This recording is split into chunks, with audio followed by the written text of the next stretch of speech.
You can absolutely go through the recruiting process on your own without any help. If you know what you're doing. You weren't expecting me to say that, were you?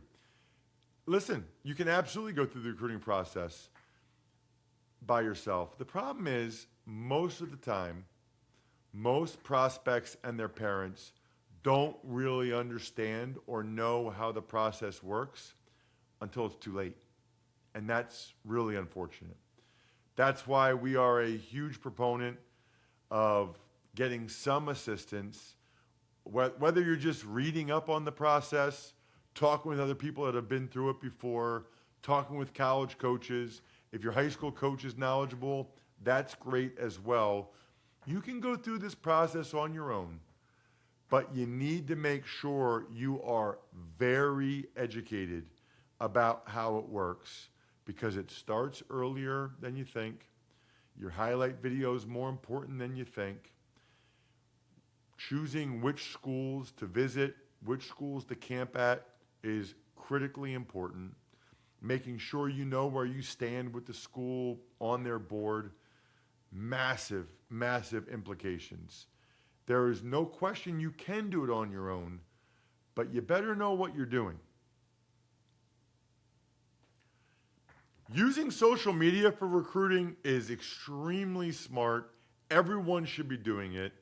At a bare minimum, you should have a profile on Twitter X where you have your contact information, your high school, your height, your weight, your huddle link to your highlight video, and try to make the Twitter X handle as easy to recognize as possible so that the college coaches can actually find you.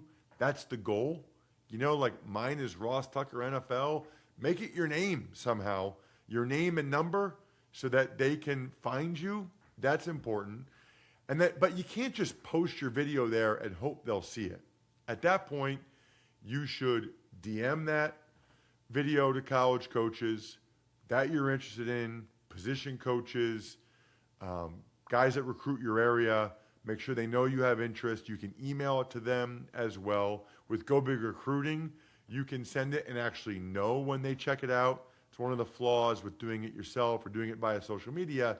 You don't really know whether or not they actually watched it or not, which is incredibly frustrating. I know that's why I started Go Big Recruiting, because I could live with them not being interested in me as long as I know they had checked me out, which is what we specialize in.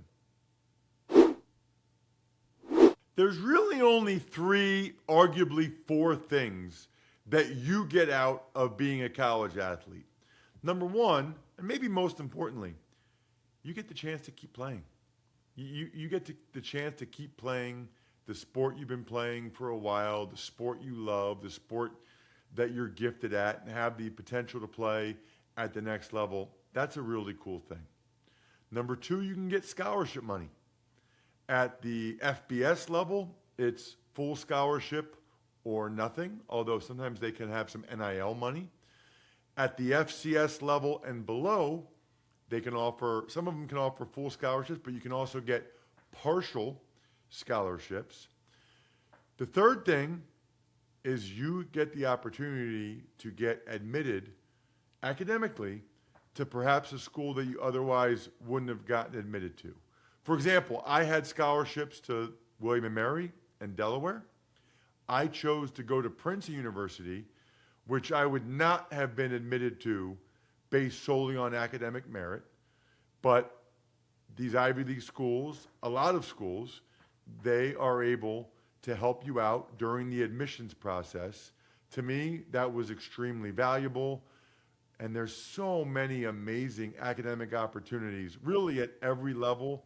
You think about the elite academic Division III schools and the NESCAC, and I won't go through all of them, but MIT and Carnegie Mellon and University of Chicago, Johns Hopkins. It's a huge blessing to be able to use your athletic gifts to go to a school that you otherwise probably would not have been able to go to. And in some cases, you can also get NIL money, but those are really few and far between for high school prospects.